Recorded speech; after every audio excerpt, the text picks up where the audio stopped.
बाबा रामदेव जो पतंजलि के प्रोडक्ट के बहुत बड़ा संस्थापक के रूप में जाने जाते हैं।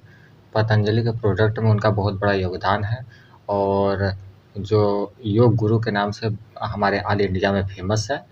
तो अभी पिछले दिन उन्होंने एक प्रोडक्ट लॉन्च किया है जिसका नाम शरबत जिहाद है। उस प्रोडक्ट का नाम शरबत जिहाद है। अब समझिए इस वर्ड में ही अपने आप में कहीं न कहीं सांप्रदायिकता जैसा नाम यह प्रोडक्ट का रखा गया है, ठीक? अब यह का उनका कहने का मकसद क्या था और किसे वह टारगेट कर रहे थे और उनका प्रोडक्ट मार्केट में सेल होने का सबसे बड़ा एक कहीं न कहीं एडवर्टाइज़ इस प्रकार से किया जाए कि लोगों के बीच में वह प्रोडक्ट अब हिंदू केवल खरीदे या इस प्रोडक्ट को केवल मुस्लिम खरीदे। ऐसा नाम या ऐसे उसको इस मतलब नाम से संबोधन करे, इस नाम से उसको लोगों के बीच में पहुँचाए। तो क्या बोलते हैं रामदेव बाबा? आइए हम लोग देखते हैं। दूसरी तरफ शरबत के नाम पर एक कंपनी है जो शरबत तो देती है, लेकिन वो शरबत से जो पैसा मिलता है उससे मदरसे और मस्जिदें बनवाती। ठीक है, उनका मजहब है, लेकिन आप यदि वो शरबत पिएंगे तो मस्जिद और मदरसे बनेंगे। और पतंजलि का गुलाब का शरबत पीते आप, ये शरबत पिएंगे आप तो गुरुकुल बनेंगे, आचार्य कुलम बनेगा, पतंजलि विश्वविद्यालय, भारतीय शिक्षा बोर्ड आगे बढ़ेगा।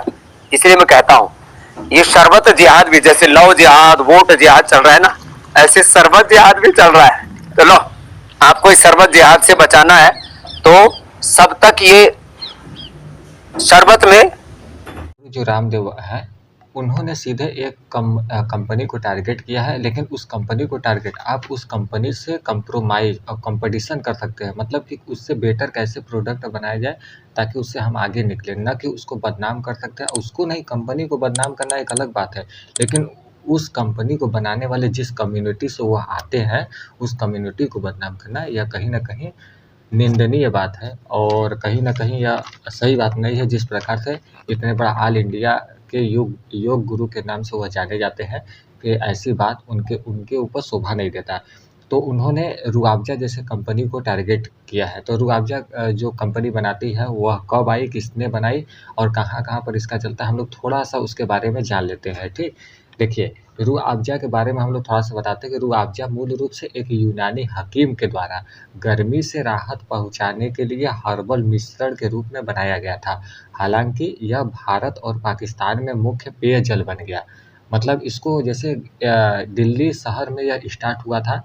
उस समय दिल्ली शहर में इतना तेज़ गर्मी पड़ रहा था, मतलब गर्मी से काफ़ी लोग बीमार हो जा रहे थे, तो उसको शरीर में थोड़ा-सा ठंडा पहुँचाने के लिए, राहत देने के लिए इस प्रोडक्ट को एक छोटा-सा व्यक्ति के द्वारा तैयार किया गया था। इसके संस्थापक की बात करें तो इनका जो इस कंपनी के हर्बल कंपनी जो थे जिसको जो कंपनी रूअफ़ज़ा बनाती है उसके जो संस्थापक है वो हकीम हाफ़िज़ अब्दुल मजीद हैं, जिसने रूअफ़ज़ा को हर्बल पेय के रूप में विकसित किया था, जो लोगों को गर्मियों में ठंडा रखने में मदद करता है।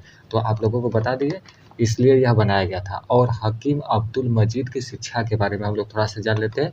1883 में जन्मे हकीम अब्दुल मजीद ने उर्दू और फ़ारसी भाषाओं की उत्पत्ति का अध्ययन किया। उन्होंने यूनानी चिकित्सा पद्धति में सर्वोच्च डिग्री हासिल की।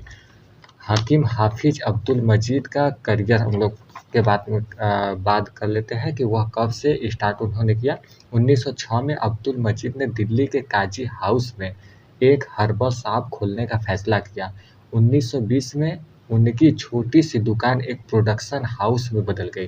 पारंपरिक यूनानी दवाओं से जड़ी-बूटियाँ और सिरप चुनकर अब्दुल मजीद ने हीट स्ट्रोक से लड़ने के लिए एक ड्रिंक बनाई।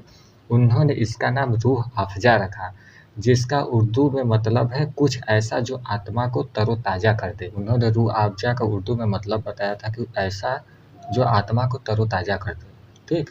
कुछ ऐसा प्रोडक्ट नहीं जो आत्मा को तरोताज़ा नहीं, किसी के आत्मा को ठेस पहुँचाए।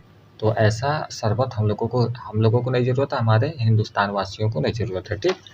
अब उसके बारे में हम लोग रामदेव बाबा के बारे में थोड़ा-सा जान लेते हैं कि जिन्होंने यह शरबत जिहाद का एक प्रोडक्ट लॉन्च किया है। 2020 में रामदेव बाबा की कोरोनिल एक दवा आई थी, जिसमें कोरोना ठीक होने का दावा किया जा रहा था, यह आप लोगों को पता होना चाहिए। तब सुप्रीम कोर्ट के द्वारा भ्रामक खबरें फैलाने व मानहानि का केस लगा दिया गया था उनके ऊपर। ठीक, यह रामदेव बाबा के बारे में हम थोड़ा-सा आप लोगों को परिचय दे रहे हैं। अब उनके बारे में आप लोगों के ऊपर डिपेंड करता है कि आप उनके बारे में डिसीज़न कैसा लेते हैं।